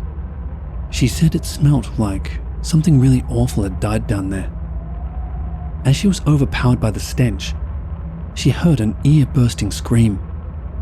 So, being smart and not an idiot in a horror movie, she, as you kids say, noped it back up the stairs. She ran to the front door, her dog yelping and running after her. When she got to the door, she found that it would not open. So she pulled and pulled. Nothing. She checks the lock, but it's unlocked, yet still won't open. Finally, her adrenaline kicked in so hard that she pulled the knob out from the door, and it fell onto the floor. She then flung it open, grabbed her Yorkie, and jumped into her car and raced home. By the time Barbara arrived home, her rational mind had kicked in. She started to think that her mind had played tricks on her. She had convinced herself that it was all a figment of her imagination. When she pulled out the pictures that she had taken in the house to start writing up her report, it was then that she saw it. A young woman holding a child's hand. Both of them were wearing period dress from around the early 20th century. Both of them had their mouths open, as if screaming. It was then she said that she fainted for the first time in her life. Now Barbara, being the tough woman that she is, tried to tough it out. But then, the dream started. Horrible nightmares about the woman and child dying after having been given poison by her husband and her child's father. Barbara endured this torment for about 2 weeks, but after that she could take it no longer, so she came to see me for help. After hearing this story, I then asked to see the pictures she had taken. She was not lying or delusional. There was a woman and a child in period dress in them. Upon seeing this proof, I performed a minor exorcism on her. However, I feared that an exorcism on her alone would not be enough to give her peace. So, I asked her for the address of the house. I told Barbara that I needed to go to that place and cleanse it, lest Barbara never be given any peace. So, packing up Penny, my pit bull, who will chew anyone's face off that tries to hurt me, as well as putting my old .38 Smith & Wesson in my pocket. Like I said, the town was sketchy. I went to the house. It was how Barbara had described it. There was a doorknob on the floor, and the door was still wide open. Oddly, no vagrants had taken refuge there. Now, strangely, the ice had disappeared from outside of the building as the weather had warmed up since she had been there. But on the inside of the house, it was still icy. It was like going into an old ice house, which was a thing even before my time. Odd, I thought as I surveyed the place. So I kissed my white stole and crucifix. It was just after Easter. I know in every movie the priest wears a purple stole, but the stoles are coloured for a reason, and that reason is the season. Purple is for Lent and Advent. White, Easter and Christmas. Green for common time. I am digressing. Sorry, I am old. Anyhow, I put them on and proceeded to start the blessing. Now, nothing happened to me. No ghost, no vampires, no smells, nothing. Still, I felt distinctly uneasy as I walked to the house. Because the whole time I was there, I thought I was being watched. In this feeling, I was not alone. Penny felt something too.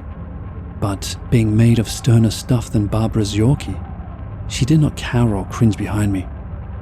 She was in full fur missile mode, shoulders hunched up ready to attack anything that moved.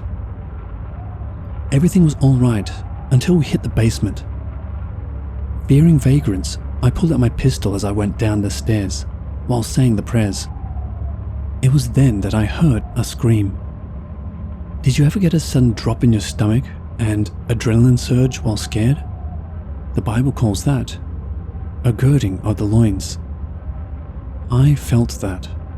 Anyhow, it is at that moment that Penny went hurtling in front of me, snarling and snapping.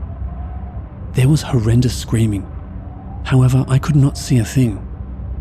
After a few seconds, that seemed like a few epochs, Penny came trotting back to me, wagging her tail and looking at me for her good girl. She had a possum in her mouth.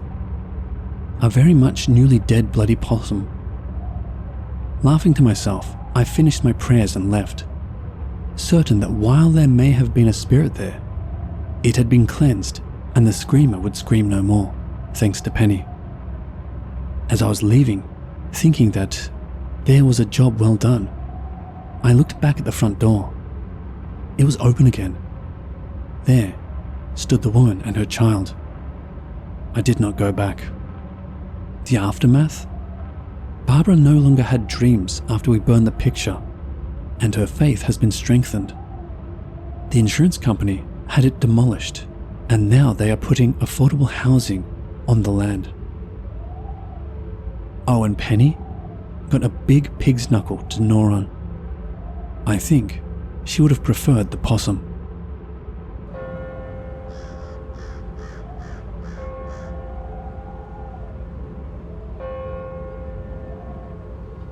Greetings all.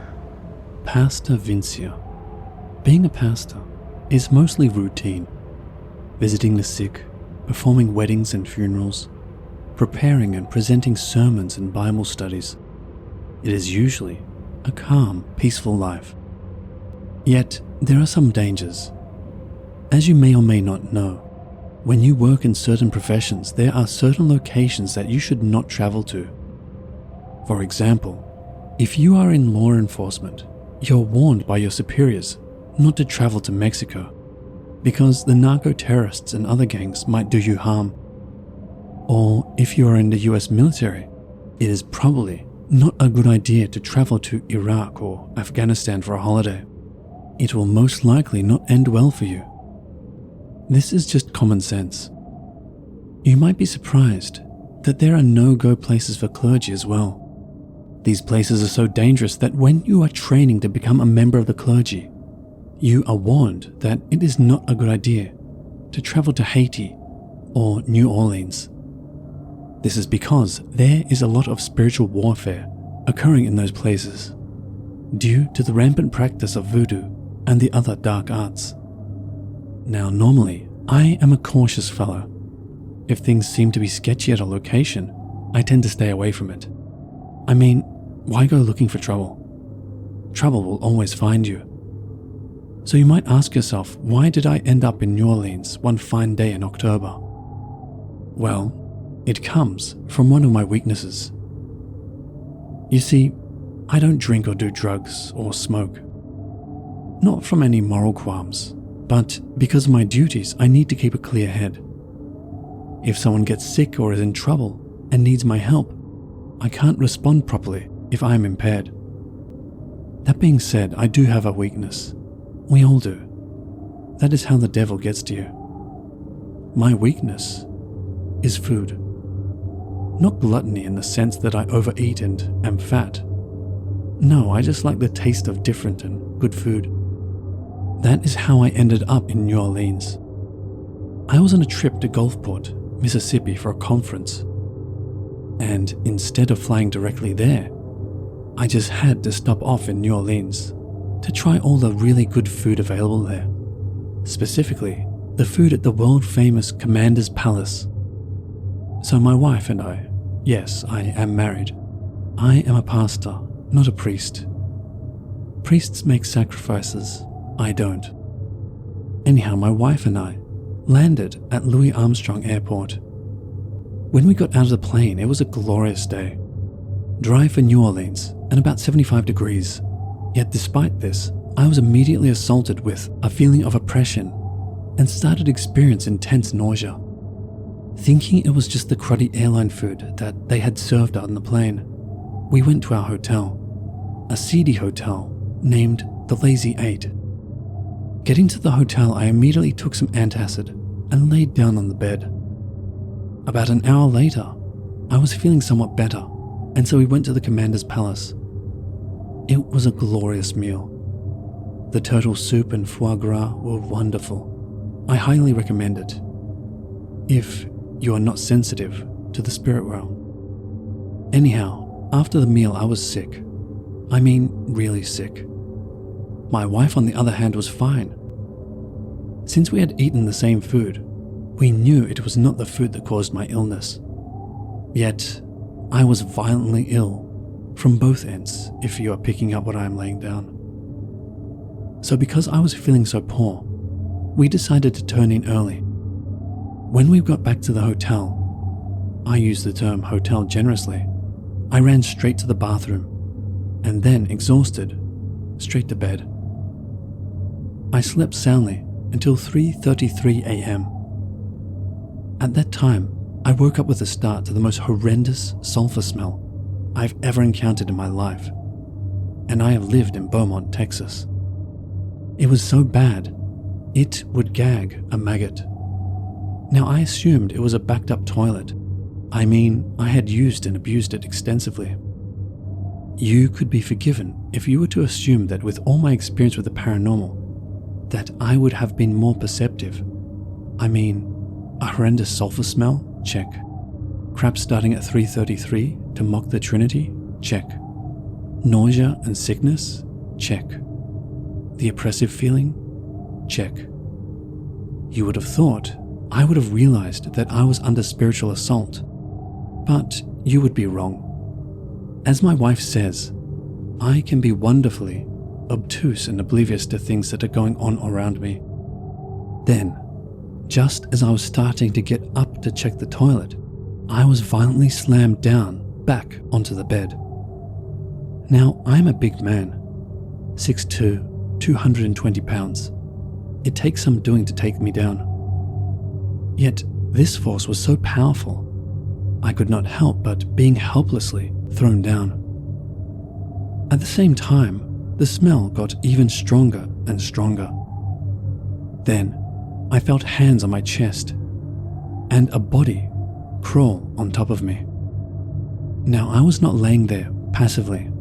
The whole time I was squirming, pushing with all my might, trying to throw what felt like a body off of me, trying to get away. No can do. It is then, in that helpless situation, that I felt hands reaching down to my, well, use your imagination. It was then that I saw it. No, not a black horned creature, but a woman who was opalescent and wearing what I can only describe as a faded flower print shirt. It was then that I understood that this was paranormal, a demon of some kind. So I started praying out loud. I started praying the prayer of St. Patrick's breastplate. Look it up. It is a powerful prayer. Basically, you are binding yourself to the Holy Trinity, calling on God and the communion of saints to protect you. As I did this, she, and it took the form of a she, let out a scream and vanished. Now I was able to sit up and look around. Smell gone. The presence gone. Oppression and nausea still there. Now, I would chalk all this up to a lucid dream and sleep paralysis, or even to illness, except for one salient fact. My wife saw the whole thing. She even described the demon's shirt, down to the pale flowers on it. My wife is a trained observer, one who has been trained to remain calm in extreme situations and take notice of everything. So you can take her eyewitness testimony as valid. During the whole event, like the good wife and cop that she is, she tried to intervene, but she had also been held down and had been unable to move or speak. Needless to say, we were both scared, and so we left that hotel quickly. As we were leaving, I was sick again, violently, so my wife drove fast. She was in law enforcement at the time, so she had the brass passport, so there was no fear of a speeding ticket. Anyhow, we drove until we got to the bridge that takes you to Mississippi. As soon as we got over the bridge, it all just stopped. Everything went away. No more nausea, no more oppressive feelings, everything gone. I felt fine, except for my shattered nerves. Needless to say, after the conference we took a flight out of Gulfport rather than New Orleans. So, what was it? I'm not positive. I think it was a demon called a succubus, but I am not sure, other than knowing it was a demon. New Orleans is a dangerous place. Spiritual warfare is rampant there. People conjure up things that they cannot control. If you are clergy, if you are spiritually sensitive, stay away from New Orleans, no matter how good the food may be, no matter how much fun you might think you will have, because it is a dangerous place. I bid you peace. Pastor Vince.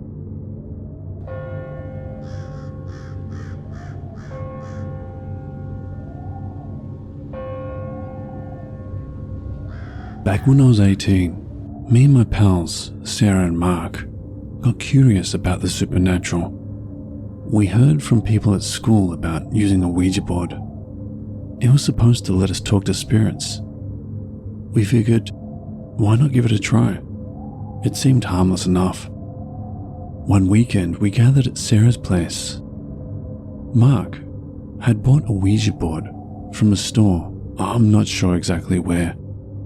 Since it was bought from a store, we didn't really think anything was going to happen. So we went all out. We turned off the lights, lit some candles, and waited until 12 a.m. I don't know why, it just seemed appropriate. We all put our hands on the Ouija board, fingers on the planchette. We began by Sarah asking, "Is anyone here?" To our surprise, the planchette moved.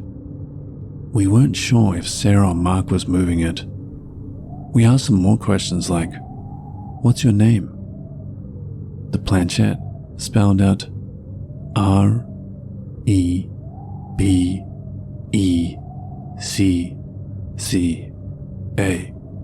Rebecca.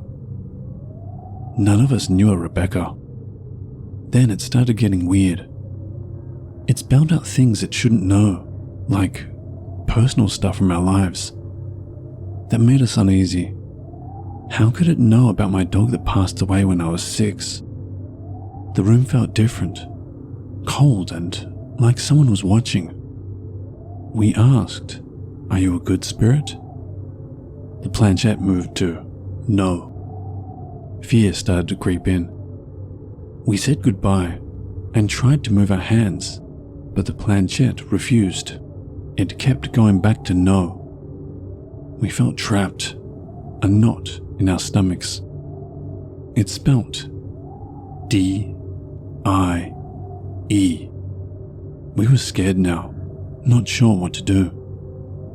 We didn't want to anger anything and we couldn't see or understand. We removed our hands, but the planchette stayed put. The air felt thick, heavy. We heard whispers like distant voices. I felt goosebumps rise all over my skin. Sarah said, "We need to burn this thing." So we did. But the fire went out as if it didn't want to be burned. Panic set in, a dreadful feeling taking over. The shadows in the room seemed to dance, making the fear worse. We wanted to leave, but something held us back. We heard footsteps, but it was just us in the house. We huddled together, trying to stay calm. We didn't know what to believe or what to do. The room felt like it was closing in on us, suffocating. We grabbed a candle. Its flickering light offered a bit of solace. Time passed slowly, the shadows fading as dawn approached. We were exhausted, drained from the ordeal. When morning came, we made a promise to never mess with that Ouija board again. The memory of that night still lingers. As I look back at that time, now being 46 and a mother myself, I'm thankful we made it through, relatively unharmed. It taught me that some things are better left untouched, and curiosity can lead to dark places.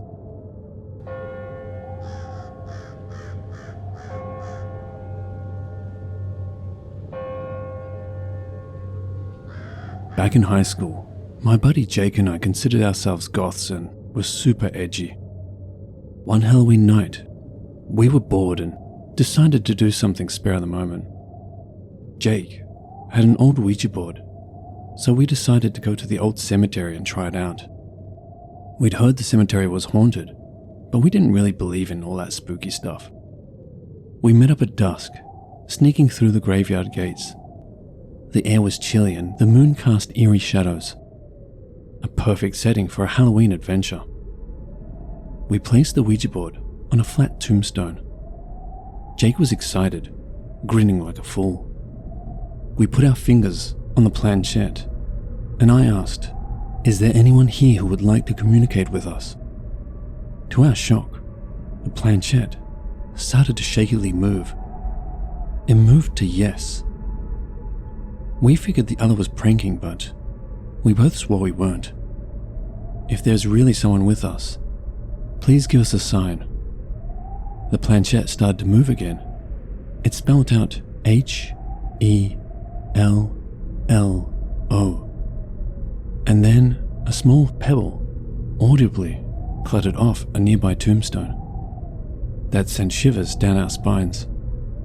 Jake then asked, "Who are you? Could you tell us your name?" The planchette spelled out S-A-M-U-E-L.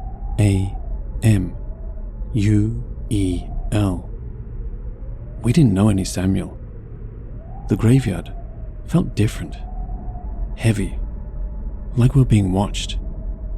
It may have been my imagination, but I was sure it felt colder, and the air was heavier to breathe. Curiosity got the best of us, so we kept asking questions. Samuel knew things he shouldn't, like my grandmother's name who had passed away, and Jake's mother's maiden name. Fear crept in, but we kept going. Then, things got darker. Samuel spelled out G-E-T-O-U-T. Get out. We were taken aback, but also stubborn. We asked why. It responded with D-A-N-G-E-R. Danger. Just then, the air went icy, and shadows seemed to come alive. We heard whispers and footsteps all around us, but no one was there. The weird thing was the whispers were seemingly in our ears at times, like someone was whispering into them, even though we were the only two there. Jake was freaked out, and so was I. We tried to end the session, but the planchette wouldn't move. Panic set in, our hearts racing. It spelt F-O-L-L-O-W. We didn't want to, but we had no choice. We grabbed the board and ran. The atmosphere was suffocating, and the shadows chased us. It felt like they were right behind us, trying to grab us. As we dashed through the graveyard, we heard a wailing sound, like a ghostly cry. We didn't look back. We were too terrified to see what was pursuing us.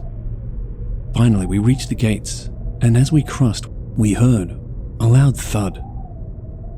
We glanced back, and there at the entrance was a figure, misty and ethereal. We screamed and bolted.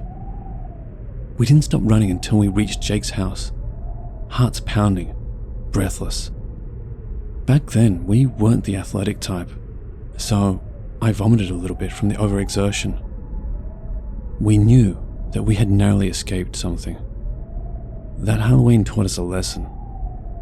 Some things are better left untouched, whether you believe in them or not. We don't talk about it much these days. I'll never forget that ghostly chase in the old graveyard.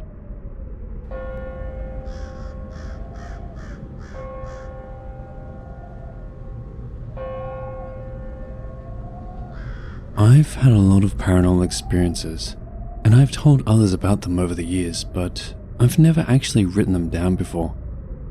I guess these posts are my way of recording them, even just for myself. Anyway, here's my story. It's long, so I apologize for that right now. I tend to ramble, but I remember this so incredibly clearly. When I was around 11 years old, I went to Lake Tahoe over the summer with my best friend, who I'll call Emma, and Emma's parents and younger brother. We stayed at a cabin for about a week or so. Emma and I got bored easily. This was the 80s, so there was no internet. I don't think we even had HBO. Her mother suggested we poke around in the cabin's closet for a game, and that's where we found a Ouija board. Being 11-year-old girls, we opened that bitch up quicker than you can say, "They're here." Now, I feel I should mention that my mum and my grandma both used a Ouija board and tarot cards, so that coupled with the many ghost experience I've had growing up, and still do, made my brain see an old, dusty Ouija board and think, sweet, let's use it. Em and I made contact with 3 spirits who were all children. The first was a girl who was around 10 years old, I believe. And without giving too much away, she had been a minor child star who had died in an accident. She gave us details that we learned only later when we looked her up. I remember really liking her and thinking we would have been friends if she was still alive. And that weighed so heavily on me. The survivor's guilt, when I hadn't even been in the accident myself. But I remember feeling it. Yet the vibe from her was so loving and pure, like a regular kid, but also a literal angel. I'll call her Jane. Emma and I then contacted 2 other kids. I don't remember their names, but the boy was older, maybe around 12 or 13, and had died in the 1970s or early 80s, from what we could guess. I'll explain more about this later. There was also a young girl, I think about 8, who was from the 1870s. I remember thinking she was like Little House on the Prairie. The boy was sort of looking after the girl, I think, because he was older, and I never figured out how they got paired up, but Jane wasn't paired with them. They all 3 interacted with each other comfortably though. That sounds so weird, I know. Anyway, I had a camera, the old-fashioned kind that took film you'd have to develop, and we told them to sit on the couch. We assumed they had, and I snapped a photo. Now, what I'm about to say is something I hope to prove soon. I took a photo, and in it you can clearly see 2 of them. The boy, dressed in a t-shirt with a beach type of logo design, and shorts that were definitely from around 1980, give or take a year or 2. The girl, sitting next to him, was wearing a long-sleeved dress that hit at her ankles and a bonnet. She was leaning into him, like a big brother, and he always seemed like he took his job of being her protector very seriously. We never connected with either of them apart, but we did connect with them, and not Jane, and vice versa, meaning these 2 were never apart. I don't think I realized that until just now. I showed the photo to my mum, and she took it for safekeeping.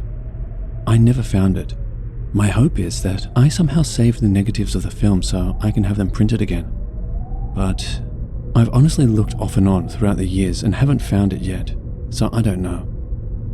I know this is a huge claim, so ignore it if you're skeptical. I would be.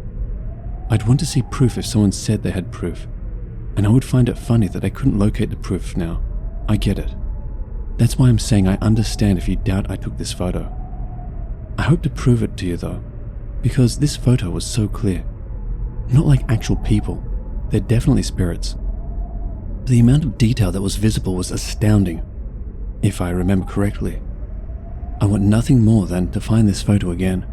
You have no idea. Anyway, our trip ended and we said goodbye to them. We were both really sad. We'd become friends with them, as much as you can when you're 11 armed with a Ouija board and a dream.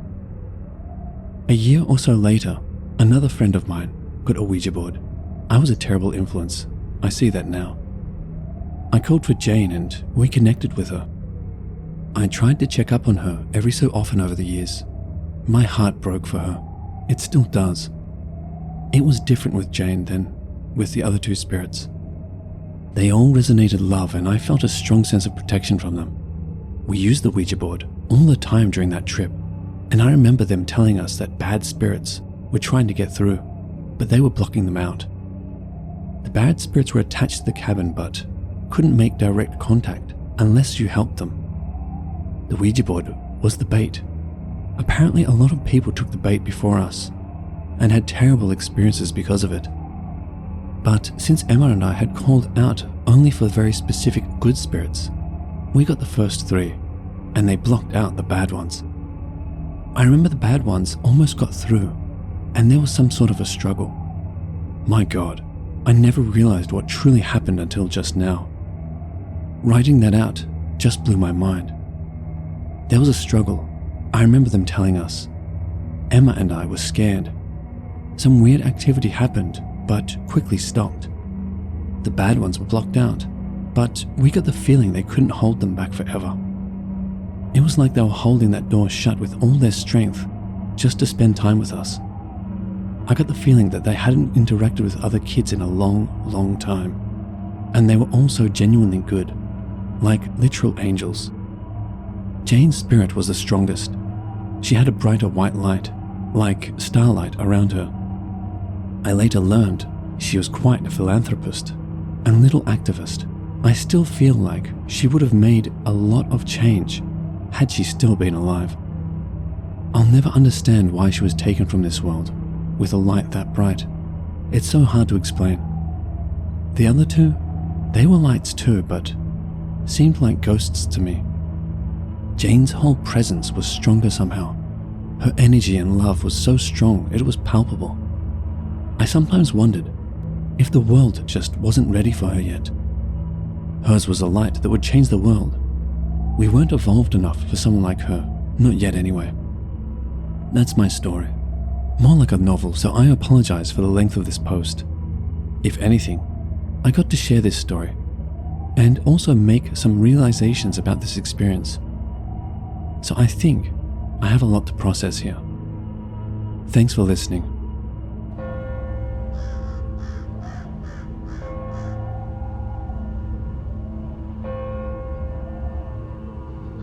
This happened a few years back when I was younger and stupider.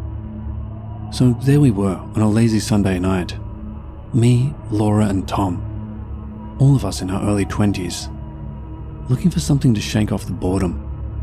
Tom at the time lived in this old creaky house, which supposedly had a spooky history. It was dirt cheap, so he didn't seem to mind. He didn't really have the money to mind anyway. The previous tenant had passed away about 10 years ago, which honestly always creeped us out a little bit. That night, we were so bored with so few things to do, Laura suggested that we should use a Ouija board to try and contact the previous tenant. None of us had a Ouija board, but Laura knew how to make one, so we went about doing it. I wasn't too sure about it, but after a bit of convincing, I agreed. Tom, being Tom, was all for it without a second thought.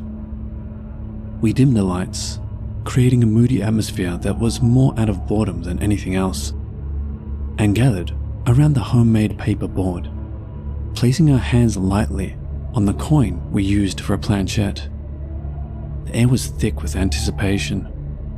Laura started, "If there's anyone here, give us a sign." Minutes passed, and we were about to give up, when the makeshift planchette suddenly moved. We exchanged shocked glances. It was actually happening. I then asked, "Who are you?" Z-O, it spelled out. I shivered. I'd heard about that name before, a supposed malevolent entity known to haunt Ouija board sessions.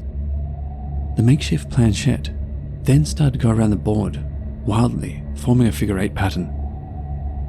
Panic started to set in, but we all tried to play it cool. "Why are you here?" Laura asked, hesitantly. D-A-R-K, it spelled. Dark. That was unsettling. "Can you tell us more?" Tom chimed in, trying to mask his unease. The planchette began moving faster, almost forcibly, spelling out disturbing phases and doing the figure 8 pattern. It mentioned things about shadows, death, and wanting to come into our realm. I could see the fear in Laura's eyes, and Tom was starting to look pale. In a moment of courage or sheer stupidity, I blurted out, "Are you good or evil?" The question hung in the air as a chilling silence settled over the room. Suddenly, the planchette began to move with an eerie intensity. It spelled out E-V-I-L. Fear gripped us as the room grew colder, and it darkened despite the absence of any external light source. Whispering voices filled the air, sending shivers down our spines. The Ouija board seemed to take on a life of its own as the planchette moved frantically, continuously moving in a figure 8 pattern. A menacing presence seemed to surround us, or at least it felt so, and the temperature dropped. we realized with a mix of fear and excitement that we had unwittingly summoned something dark. Shadows danced on the walls, and a guttural voice emerged from the board, but we couldn't make out what it was saying. We hastily tried to close the session, but whatever was controlling the board resisted our efforts. It seemed to grow stronger, and the room managed to get darker. In a final spine-chilling message, the board spelled out, "There is no escape." But as time passed, the torment did not continue. Instead, we felt an eerie sense of being watched by unseen entities. Shadows still moved mysteriously. Whispers of despair seemed to echo in the dark. After that, our lives became a living nightmare. We continued experiencing these shadows moving and whispering in our own homes for weeks after the session. It wasn't just me losing my mind, all of us were experiencing it. In the middle of the night, they'd be knocking on our doors, on windows. Shadows would seem to move around our rooms, and there would always be that whispering when we were alone. Desperate to rid ourselves of this entity, we sought the help of a priest. None of us were religious at the time, but we didn't know what else to do. Over a couple of sessions, the priest prayed over us and conducted some rituals. To be honest, I don't really know what he did, but it seemed to deteriorate over time. I don't know what you believe, but whatever the priest did, it worked. He scolded us about using such a thing, but in the end, we were free of that entity. We were all exhausted after that ordeal. We had narrowly escaped the grip of that entity, and through the intervention of the priest, we were free from its torment. I'll never touch a Ouija board ever again for as long as I live.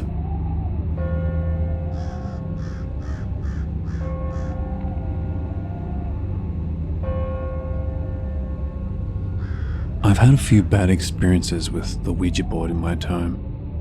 I vowed I'd never do it again. When I was about 23, I was staying with a friend whose house was most definitely haunted, especially the kitchen, which was right under my room. I heard all sorts of noises coming from down there at night, when I knew she was asleep and her 3-year-old son was in the room next to mine with a baby gate on it. The first time anything happened, it wasn't a true Ouija in the fact that we used candles to communicate instead of a board, with just yes-no answers. There was just me and my friend. The other two were in the kitchen with the door shut, and her son was asleep in bed upstairs. You could not get upstairs without coming through the room we were in.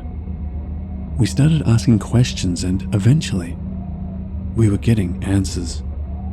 Then, we asked if this was a friend that had died, and if it was, could they make the candles move? We had 2 in the middle of the table and 8 around the outside. As soon as we said that, there was like a swirl in the air around us, and each candle in turn flickered. Up to date, it's the most unexplainable night to happen to me. So then, I stared at one of the flames and asked if the person who was there could put it out. Neither of us was sat near the candle I asked to be blown out. Then, it just started getting dimmer and dimmer, and poof, it went out. We were both excited but a bit creeped out at the same time. Then, there was a huge bang from upstairs. My friend went to check thinking her son had fallen out of bed. She came back down white, saying he was asleep, but a load of books from his box were scattered all over the room. They hadn't been when she put him to bed. Then the scariest thing ever happened. There was another loud thud upstairs, and then very loud thumping footsteps down the stairs, and the handle on the door at the bottom started rattling. Only for a few seconds, but there was no one there to rattle it. I opened the door, no one there. Then, just to top the night off, my phone was on top of the TV, which was off. It was 2 a.m. at this point, and it started ringing. I wondered Who could be ringing me at 2 a.m. unless it was an emergency? I got up to get my phone, and the number on the display said 0 over 10 times, and nothing else. Well, that was it. I lost it. I've spent the night in haunted houses, derelict mental hospitals, etc., but this night scared the hell out of me. When I answered, it was just static, and then cut off. Then on a different night, the same friend said she wanted to try a Ouija board in her house. I said I'm not taking part, especially because of everything that had happened last time. So her and her auntie did it while I sat on the sofa drinking a beer and playing on my phone. We went up to bed around 1 a.m. Her auntie was sleeping on the sofa downstairs. I woke up at about 2 a.m. to the bed shaking. Me, being half asleep, was thinking, what the hell have they released from that Ouija board? I came to, and the room was shaking, and I could hear the pipes banging under my floor. It was an old house. Then it just suddenly stopped. If I hadn't been drinking, I was ready to nope the flip out of there. But I don't drink and drive. Anyway, the next morning on the news, it turned out there'd been an earthquake right at that time I woke up. I've never been so glad for a normal explanation for something. That one's a bit more light-hearted, but still scary at the same time. Both of these stories are 100% true. I like to believe in the supernatural, but I'm also very science-minded, and I find rational reasons for things happening. So it takes a lot to prove to me that something has no explanation. That first night was one of those times, and 13 years later, I still can't explain it.